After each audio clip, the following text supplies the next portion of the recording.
Agora então a gente vai estudar a primeira técnica, né, que envolve a eletrólise, certo? Que é a eletrogravimetria.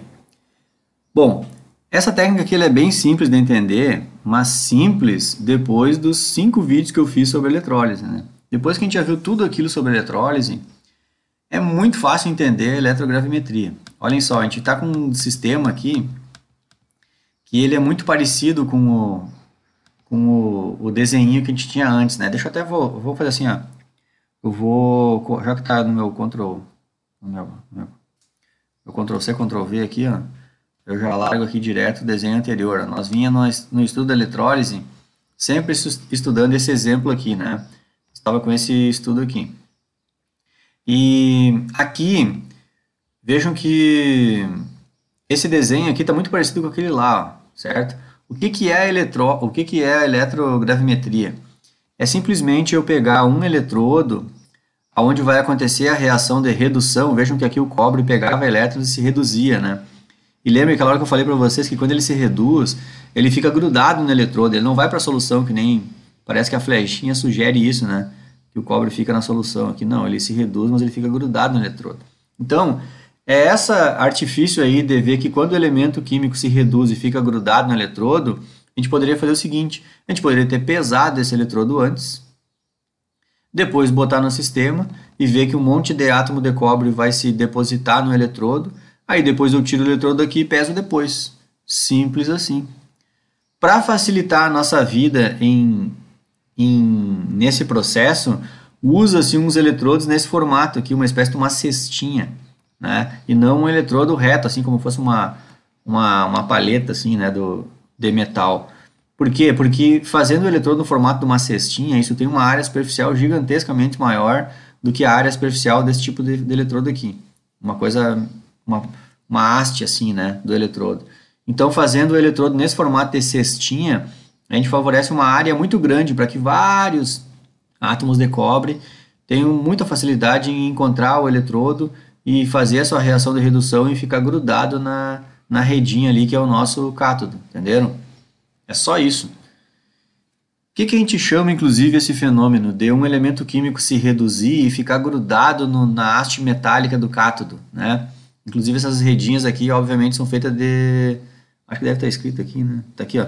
Elas são feitas de platina, né? Porque elas são inertes, né?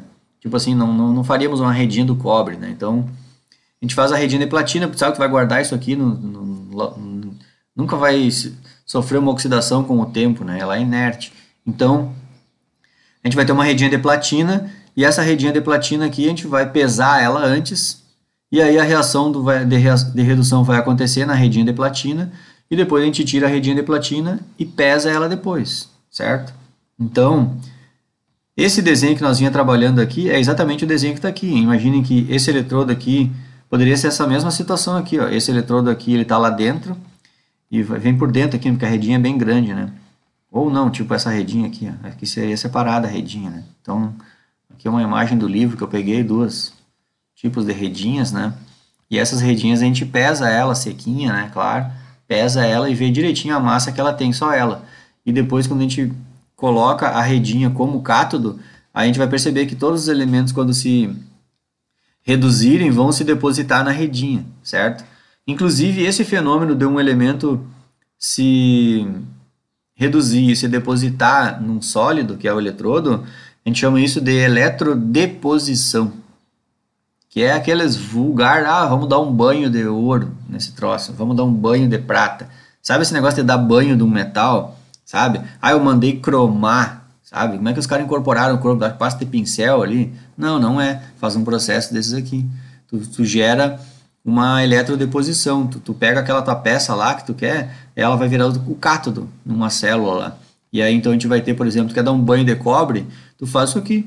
Esse Becker aqui, esse desenho do Harris é alguém dando um banho de cobre no cátodo, pode ter certeza. Tu vai iniciar com uma platina que tem cor bem cor de prata, assim, né? Tu vai fazer esse fenômeno aqui, tu vai ver que a platina vai ficar com cor de cobre, assim, aquele vermelho laranjado, assim. É bem isso, tu tá fazendo uma eletrodeposição. E essa eletrodeposição, se a gente pesou a platina antes e aí fez com que todo o cobre da solução reagisse e se depositasse no cátodo, se eu pesar ela depois, eu tenho a massa de cobre que estava lá no becker, entenderam? Toda a massa de cobre 2+, que estava nesse líquido, agora eu sei que massa que é. Eu pesei na balança a diferença e sei a massa. E se eu sei o volume de amostra que eu botei aqui dentro desse becker aqui para fazer essa reação, eu vou saber a massa de cobre que estava em determinado volume. Massa em determinado volume é o que? Concentração. Pronto. É uma análise. É feito o que a gente chama de eletrogravimetria. Eu quantifiquei cobre 2+ na solução, depositando todo o cobre 2+ num eletrodo de platina e pesando o eletrodo de platina depois. Pesei antes, é claro, pesei depois.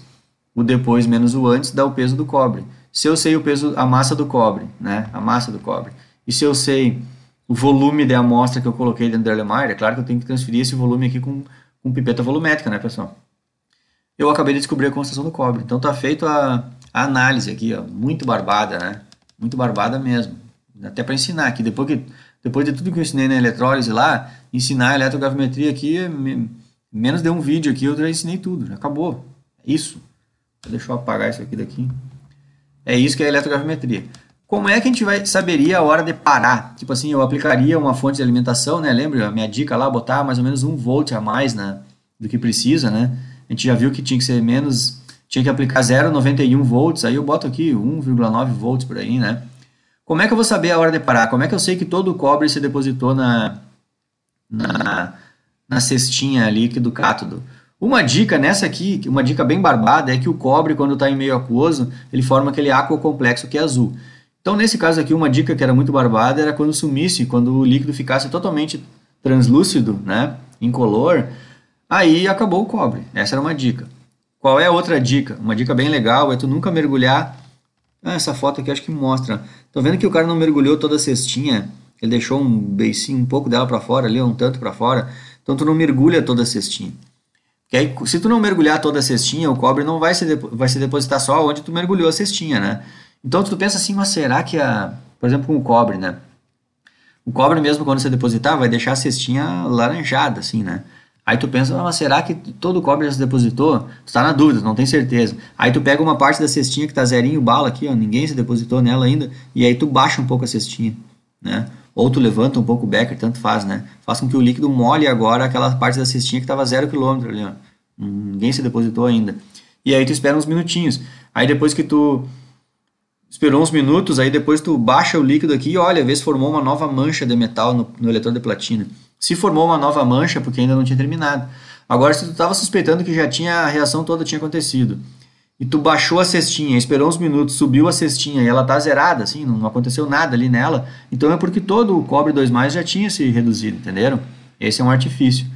E um terceiro artifício que existe é tu tá na dúvida, assim, será que todo o analito já reagiu, já se reduziu ali no cátodo?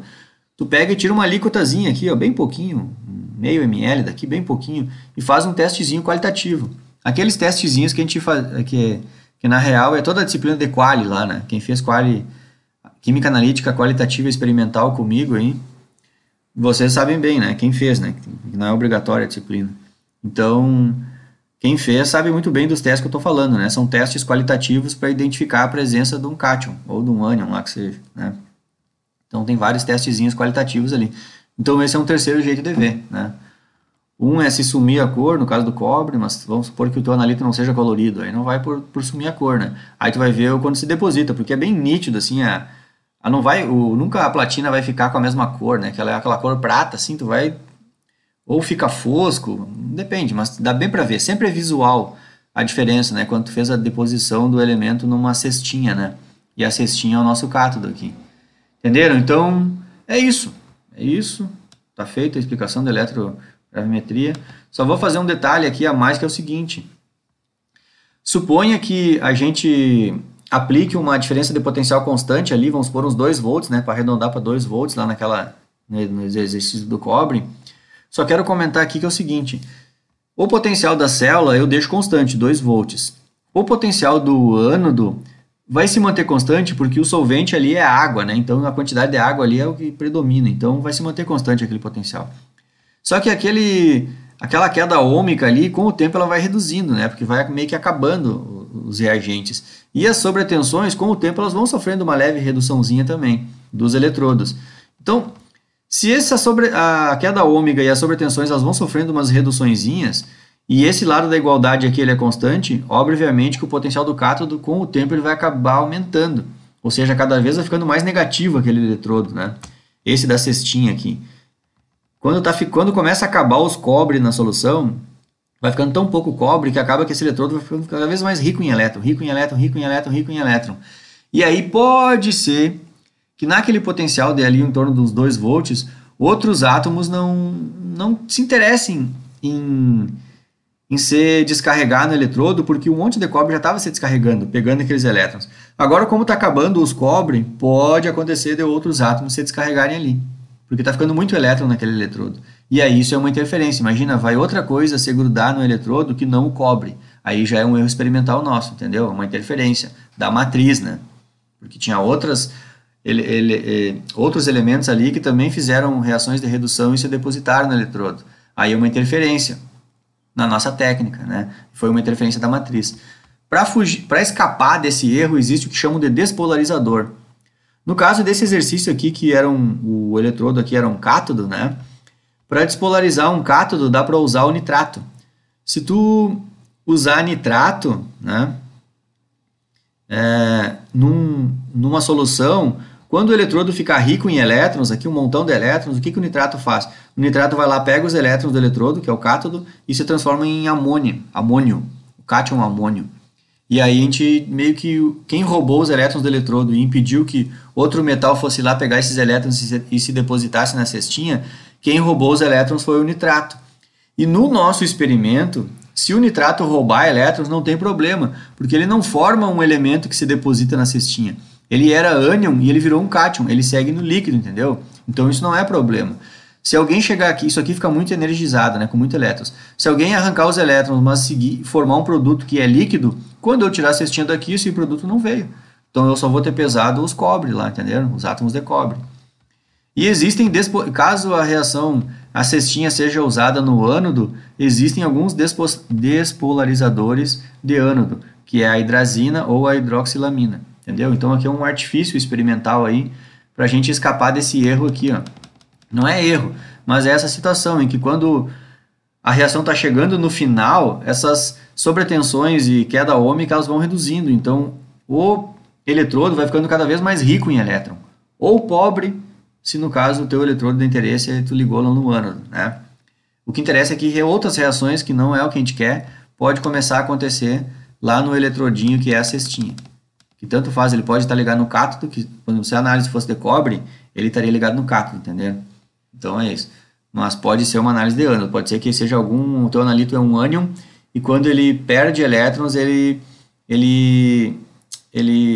se oxida, né? E quando ele perde elétrons, ele vira um elemento metálico. Aí tu vai usar ele lá no ânodo, né? Entendeu? Porque aí tu vai ficar um lugar pobre em elétrons, aí teu elemento ele vai se oxidar, vai perder os elétrons dele e vai virar um sólido e gruda na cestinha.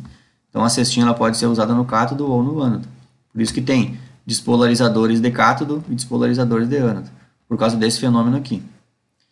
Então vejam que, como eu fiz uma explicação que eu considero que estava boa, né? A minha explicação sobre eletrólise, a gente consegue explicar eletrogravimetria em menos de 15 minutos, né? Vai fechar os 15 daqui a 1 minuto. Tá aí, já expliquei. É isso. É isso. Então, só vai mudar os analitos, as condições, as voltagens, mas a técnica é essa. É usar a cestinha. E é óbvio que depois que usou a cestinha, tem que limpar a cestinha, que esse que é o problema, né? Tem os métodos de fazer invertida, limpeza lá, mas aí eu não quis comentar muito, né? A parte prática. É uma técnica bem trabalhosa, né, pessoal?